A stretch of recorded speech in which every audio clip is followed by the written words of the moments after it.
Hi കൂട്ടുകാരെ, നിങ്ങൾക്കറിയാമോ ടോയ്ലറ്റിന് പകരമായി ഒരുപാട് വാക്കുകൾ ഉപയോഗിക്കുന്നുണ്ട്. അതിൽ ചിലത് പഠിച്ചാലോ?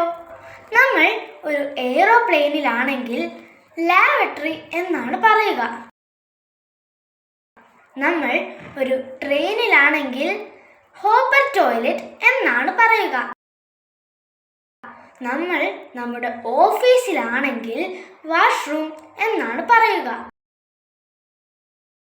നമ്മൾ ഒരു ഷോപ്പിംഗ് മാളിലാണെങ്കിൽ റെസ്റ്റ് റൂം എന്നാണ് പറയുക.